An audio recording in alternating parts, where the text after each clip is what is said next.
여러분, 아직도 연금저축을 보험회사에 넣고 계십니까? 지금 이 영상 보시는 분들 중에서 연금저축 보험을 생명보험사에 또는 손해보험사에 아직도 넣고 있다, 자동이체로 들어가고 있다 하시는 분들 있으실 겁니다. 그런데요, 여기서 문제는 같은 연금저축인데 어디에 넣느냐에 따라서 수익률이 3배 가까이 차이가 납니다. 오늘은 단순한 추측성 보도가 아니라 금융감독원의 근거자료를 바탕으로 여러분들의 연금저축이 숨만 쉬고 있는지 아니면 무럭무럭 자라나고 있는지를 비교해 드려서 왜 연금저축은 보험이 아닌 증권사의 연금저축 펀드로 이동하는 흐름인지, 이런 분위기인지를 말씀드리고, 연금저축 보험을 증권사의 펀드로 옮기는 방법은 어떻게 옮기는 것인지 이 내용들 간략히 한번 정리해 보도록 하겠습니다. 영상 보시면서 궁금하신 내용이 있다면 언제든지 1600-0456으로 전화 주셔서 연금닥터에게 연금에 대한 궁금증, 질문들, 고민들 털어놓으시기 바라겠고요. 이 상담은 언제나 열려 있습니다. 연금닥터에게 연금에 대한 고민 털어놓으시기 바라겠습니다. 1600-0456으로 전화 주시고요. 구독, 좋아요, 알람 설정도 잊지 말아주세요.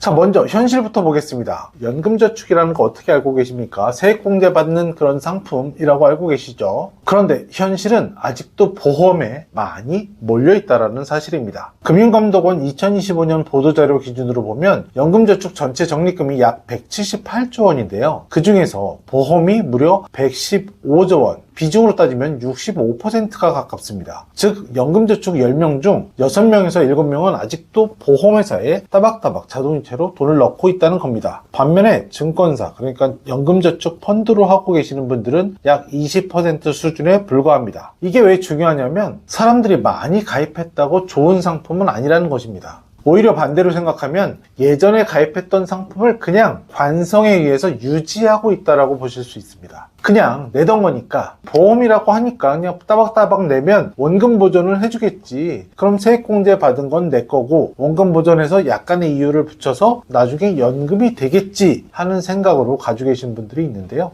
오늘 내용의 주된 주제는 수익률 차이가, 이게 핵심입니다. 이게 진짜 중요한 부분입니다. 여러분들의 노후 자산이 될 돈인데 단순히 세액공제만 받고 말 게 아니잖아요. 연금저축 보험으로 가입하신 거니까 나중에 노후에 나의 연금이 되어줄 자산인데, 만약에 수십 년간 쌓은 적립금이 1억 원이라고 가정했는데 1억 원의 수익률이 10% 붙은 것과 40%, 50% 붙은 것과는 엄청난 차이인 거잖아요. 자, 같은 연금저축인데 수익률이 어떻게 다르냐? 2024년 기준 전체 평균 수익률은 3.7%입니다. 상품군별로 보면 보험은 평균적으로 2.6%, 증권사의 펀드를 하신 분들은 평균적으로 7.6%입니다. 거의 3배 차이입니다. 자, 오늘 팩트 짚어드렸습니다. 연금저축 보험으로 하면 평균적인 수익률은 2.6%, 증권사로 펀드로 하시면 평균적인 수익률은 7.6%. 단순히 이것만 보시면 여러분들은 어디다 돈을 넣어야 되겠다는 생각이 바로 바뀌시지 않을까요?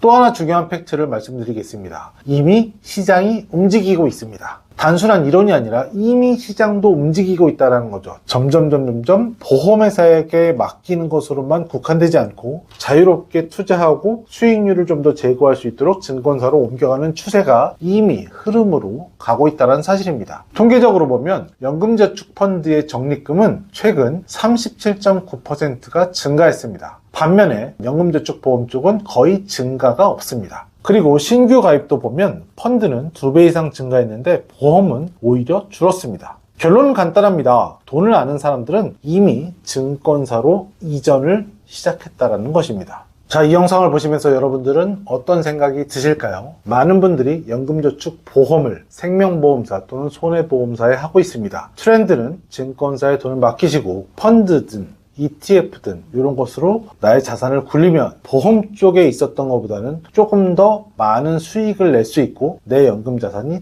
튼튼해질 수 있다는 것입니다. 이것은 통계적으로 나와 있는 이야기니까요. 그러면 이 통계를 따라가는 것은 여러분들의 선택의 몫입니다.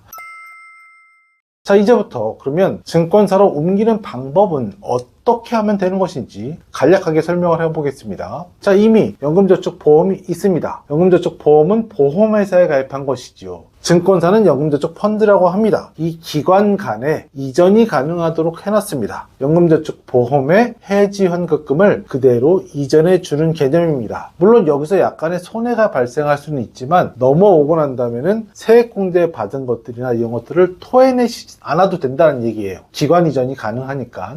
그러면 절차는 어떻게 되냐면 증권사에 연금저축 계좌를 만드십니다. 그러고 난 다음에 계약 이전을 하는 거죠. 증권사에서 계약 이전을 청하는 겁니다. 1단계 계좌를 만들고 연금저축 계약 이전을 신청을 합니다. 그럼 여기서 넘어지겠죠. 해당 보험사에 확인이 필요합니다. 보험사에서 전화해서 고객님 이거 이전하실 거 맞으세요? 전체 다 해지된 상태로 넘어갑니다. 이것을 확인하는데 동의하십니까? 네, 동의합니다 하면 바로 넘어갑니다. 이 소요기간이 하루에서 이틀 정도밖에 안 걸립니다. 받을 금융기관에서 계좌를 개설하고 이전을 신청하시면 기존에 있었던 연금저축 보험이 증권사의 연금저축 펀드로 적립금이 넘어와집니다. 넘어와지고 나면 여러분들 뭐 하시면 돼요? 여기서 펀드 하시면 되겠죠. 가장 대중적이고 괜찮은 펀드는 TDF 정도가 되겠습니다. 이런 것들은 전문가와 상의하셔서 어떤 펀드를 살지, 어떤 ETF를 살지, 아니면 요즘 각광을 받고 있는 국내 코스피 200 지수에 돈을 담을 것인지 이런 것들에 대한 고민은 하시면 되는 거고요. 넘겨오고 나면 평균적인 수익률 연금저축 보험보다는 3배 정도 많은 연금저축 펀드로 여러분들의 자산을 옮겨오실 수 있습니다. 옮기는 거 어렵지 않으시겠죠? 자, 오늘 내용의 핵심은 이겁니다. 연금저축 보험, 생명보험사나 손해보험사에 아직도 자동이체로 납입하고 계시다면 증권사로 옮겨가는 게 대세고 흐름이며 여러분들의 연금저축 보험을 증권사의 펀드로 간단하게 옮길 수 있다는 사실을 오늘 알려드렸습니다. 언제든지 이러한 내용들 전문가와 상의가 필요하시다. 나는 전문가가 없다. 주변에. 그러면 1600-0456으로 전화 주셔서 연금닥터와 이 내용 상의해 보신 다음에 연금 이전까지 도와드릴 수 있으니까 항상 문의 주시고 고민을 털어놓아 주시기 바라겠습니다. 언제나 여러분들의 든든한 연금 주치의가 되어드리겠습니다. 오늘 영상은 여기까지입니다. 본 광고는 생명보험 광고심의 기준을 준수하였으며 유효기간은 심의일로부터 1년입니다.